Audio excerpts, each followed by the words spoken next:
കാലിക്കറ്റ് സർവകലാശാല സെനറ്റിലേക്ക് ചട്ടങ്ങൾ മറികടന്ന ആർഎസ്എസുകാരെ നോമിനേറ്റ് ചെയ്ത ഗവർണറുടെ നടപടിക്കെതിരെ പ്രതിഷേധം കടുപ്പിച്ച എസ്എഫ്ഐ. കോഴിക്കോട് നിന്നും തലസ്ഥാനത്തെത്തിയ ഗവർണറെ രാജ്ഭവനിലേക്കുള്ള യാത്രക്കിടെ വിവിധയിടങ്ങളിൽ എസ്എഫ്ഐ പ്രവർത്തകർ കരിങ്കൊടി കാണിച്ചു. വിവരങ്ങളുമായി വി.എസ്. അനുരാഗ് തിരുവനന്തപുരത്ത് നിന്ന് ചേരുകയാണ്. അനുരാഗ്, ഗവർണർ രാജ്ഭവനിലേക്ക് എത്തിയിട്ടുണ്ടോ? വഴിനീളെ എസ്എഫ്ഐ പ്രവർത്തകരുടെ കരിങ്കൊടി പ്രതിഷേധമുണ്ടായിരുന്നു. അതിനെല്ലാം മറികടന്നുകൊണ്ട് ഇപ്പോൾ ഗവർണർ രാജ്ഭവനിൽ എത്തിയിട്ടുണ്ടോ?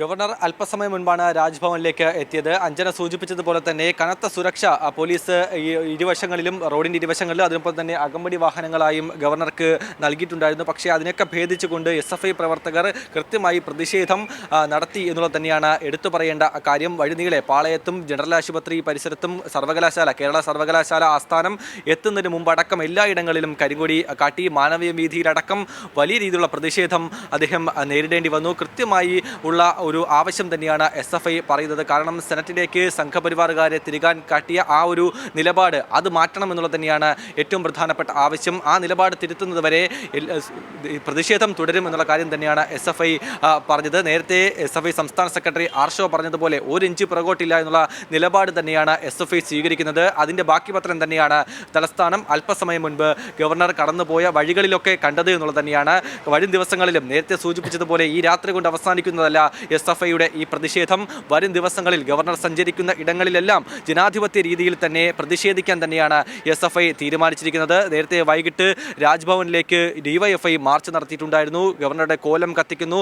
കാലിക്കറ്റ് സർവകലാശാലയിൽ അദ്ദേഹം ഈ ബാനറുകൾ, പ്രതിഷേധ ബാനറുകളൊക്കെ തന്നെയും അഴിച്ചു മാറ്റാൻ നിർദ്ദേശം നൽകിയതും അഴിപ്പിച്ചു മാറ്റിയതൊക്കെ കണ്ടതാണ്. പിന്നാലെ എസ്എഫ്ഐ അവിടെ ബാനറുകൾ ഉയർത്തുകയും ചെയ്തിട്ടുണ്ടായിരുന്നു. പക്ഷേ ഇപ്പോൾ രാജ്ഭവൻ പരിസരത്ത് തന്നെ ഡിവൈഎഫ്ഐ പ്രവർത്തകർ ബാനർ ഉയർത്തിയെന്നുള്ളത് തന്നെയാണ് ഏറ്റവും പ്രതിഷേധമായി നമ്മൾ കാണേണ്ടത്. Governor Sanghi, governor quit Kerala എന്നുള്ള ആവശ്യമാണ് ഈ ബാനറിൽ ഉള്ളതും. എന്തായാലും ഈ കാര്യങ്ങൾ ഗവർണർ ഇത്തരത്തിൽ ബി.ജെ.പിയുടെ സംസ്ഥാന കമ്മിറ്റി ഓഫീസായ മാരാർജി ഭവനിൽ നിന്ന് നൽകിയ ലിസ്റ്റ് അനുസരിച്ചാണ് സർവകലാശാലകളിലേക്ക് സെനറ്റ് അംഗങ്ങളെ നോമിനേറ്റ് ചെയ്തത് എന്നുള്ള ആരോപണമാണ് എസ്എഫ്ഐ അടക്കം ഉന്നയിക്കുന്നത്.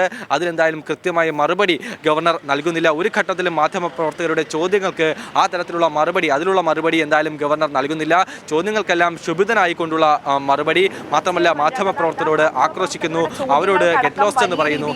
ക്ഷുഭിതനായിക്കൊണ്ട് തന്നെയാണ് ഗവർണർ നേരത്തെ വിമാനത്താവളത്തിൽ ഇറങ്ങിയപ്പോഴാണ് മാധ്യമങ്ങളോട് ക്ഷുഭിതനായിക്കൊണ്ട് തന്നെയാണ് മറുപടി പറഞ്ഞുകൊണ്ടിരുന്നത്. അതിൽ ഏറ്റവും പ്രധാനമായി എടുത്തു പറയേണ്ടത് എന്ന് പറയുന്നത്, മാധ്യമങ്ങൾ മറ്റാരുടെയെങ്കിലും അജണ്ട നടപ്പിലാക്കാനാണോ എന്റെ മുന്നിൽ വന്നത് എന്നതടക്കമുള്ള ചോദ്യങ്ങൾ ഗവർണർ മാധ്യമങ്ങളോട് ചോദിക്കുന്നു. അതോടൊപ്പം തന്നെ എസ്എഫ്ഐക്ക് അല്ലാതെ മറ്റേതെങ്കിലും സംഘടനയ്ക്ക് തനിക്കെതിരെ പ്രതിഷേധമുണ്ടോ എന്നടക്കം ഗവർണർ ചോദിച്ചു വെക്കുന്ന സാഹചര്യം കൂടി ഉണ്ടായിരുന്നു. തീർച്ചയായും അഞ്ജന ചോദിച്ച ആ ലാസ്റ്റ് ചോദ്യം അത് തന്നെയാണ് ഏറ്റവും പ്രധാനം. എസ്എഫ്ഐ ഇവിടെ പ്രതിഷേധിക്കുന്നതിന് കാരണം നമുക്ക് വ്യക്തമായി അറിയാം. വിദ്യാർത്ഥി സംഘടനയാണ്, ഏറ്റവും വലിയ വിദ്യാർത്ഥി സംഘടനയാണ്. അതിനൊപ്പം സംഘപരിവാറിനെ ഇത്തരത്തിൽ സർവകലാശാലകളെ നുഴഞ്ഞു കയറാൻ ഒരിക്കലും അനുവദിക്കില്ല എന്നുള്ള നിലപാട് തന്നെയാണ്. അവിടെ എന്തുകൊണ്ടാണ് മറ്റ് വിദ്യാർത്ഥി സംഘടനകളായ MSFO അല്ലെങ്കിൽ KSUO പ്രതിഷേധിക്കുന്നില്ല എന്നുള്ള ചോദ്യമാണ് ഉയരുന്നത്. അതിന് പ്രധാനപ്പെട്ട ഉത്തരം നേരത്തെ തന്നെ ഉയർന്നു വന്നതാണ്. ഈ ഗവർണർ നോമിനേറ്റ് ചെയ്ത സംഘപരിവാറുകാർക്കൊപ്പം UDF-കാരും ഉണ്ട് എന്നുള്ള ആരോപണം ഉണ്ട്. അതിലൊന്നും കൃത്യമായ മറുപടി ഗവർണർക്ക് നൽകാൻ ആകുന്നില്ല എന്നുള്ളത് തന്നെയാണ് ഏറ്റവും ഗൗരവകരമായ കാര്യം. അതുകൊണ്ടാണ് നേരത്തെ ചെന്നിത്തലയോടക്കം ഇക്കാര്യങ്ങൾ ചോദ്യമായി ഉന്നയിച്ചപ്പോൾ അദ്ദേഹം അത് ശ്രദ്ധയിൽപ്പെട്ടില്ല, അല്ലെങ്കിൽ മറ്റ് UDF നേതാക്കളൊന്നും ഇക്കാര്യങ്ങളൊന്നും ശ്രദ്ധയിൽപ്പെട്ടില്ല, അത് അറിയേണ്ട കാര്യമില്ല എന്നുള്ള ഒരു അഴകുഴമ്പൻ മറുപടിയാണ് നൽകിയത്. അതിനൊപ്പം തന്നെ ഗവർണർക്കെതിരെ പ്രതിഷേധമുയർത്താൻ അവരെന്തായാലും തീരുമാനിച്ചിട്ടേ ഇല്ല എന്ന് ഉറപ്പിച്ച് പറയുന്ന സാഹചര്യം. അതിലൊക്കെ ആ നിലപാട് സ്വീകരിക്കുന്ന UDF-കാരുടെ നിലപാടിൽ തന്നെ അതിനുള്ള ഉത്തരമുണ്ട് എന്നുള്ളത് തന്നെയാണ്. എന്തായാലും ഗവർണർക്കെതിരെ ഇത്തരത്തിൽ സംഘപരിവാറുകാരെ ഇത്തരത്തിൽ തിരികെ കയറ്റുന്നത് ശരിയല്ല എന്ന നിലപാട് UDF-കാർ പറയുമ്പോഴും ഒരു മൃദു സമീപനം ഗവർണറോട് കാട്ടുന്നത് എന്തിനെന്നുള്ള ചോദ്യമാണ് ഉയർന്നു വരുന്നത്. ഇതിനെന്തായാലും കൃത്യമായ മറുപടി UDF-കാരോ അല്ലെങ്കിൽ ഗവർണർ പോലും ഇതിനുള്ള മറുപടി പറയുന്നില്ല എന്നുള്ളത് തന്നെയാണ്. എന്തായാലും SFI ഇവിടെ ഉയർത്തുന്ന പ്രധാനപ്പെട്ട ആവശ്യം നിലപാട് തിരുത്തുക. ഇത്തരത്തിൽ തൻ്റെ പദവി ദുരുപയോഗം ചെയ്ത ഗവർണർ അല്ലെങ്കിൽ ചാൻസലർ ആ പദവി രാജിവെച്ചുകൊണ്ട് കേരളം തന്നെ വിട്ടു പോവുക എന്നുള്ളത് തന്നെയാണ് വിദ്യാർത്ഥി സംഘടനയായ SFI DYFI ഉയർത്തുന്ന പ്രധാനപ്പെട്ട ആവശ്യം. അതിന് ഐക്യദാർഢ്യവുമായി DYFIയും ഉണ്ട്. വരും ദിവസങ്ങളിൽ SFIയും DYFIയും കൃത്യമായ പ്രതിഷേധമുയർത്തി തന്നെ മുന്നോട്ട് പോകും. അത് ഗവർണർ സഞ്ചരിക്കുന്ന വഴികളിലായാലും മറ്റ് പരിപാടികളായാലും ജനാധിപത്യ രീതിയിൽ തന്നെ പ്രതിഷേധിക്കും. മറ്റ് രീതിയിലുള്ള പ്രതിഷേധമൊന്നുമല്ല, ജനാധിപത്യ രീതിയിൽ പ്രതിഷേധിക്കും എന്നുള്ള കാര്യം തന്നെയാണ് SFI ഊന്നിപ്പറയുന്ന കാര്യം. അതിൽ നിന്ന് ഒരു ഇഞ്ച് പിറകോട്ടില്ല എന്നുള്ള കാര്യം ആവർത്തിച്ച് SFI സംസ്ഥാന നേതൃത്വവും DYFI അടക്കം പറയുന്നു.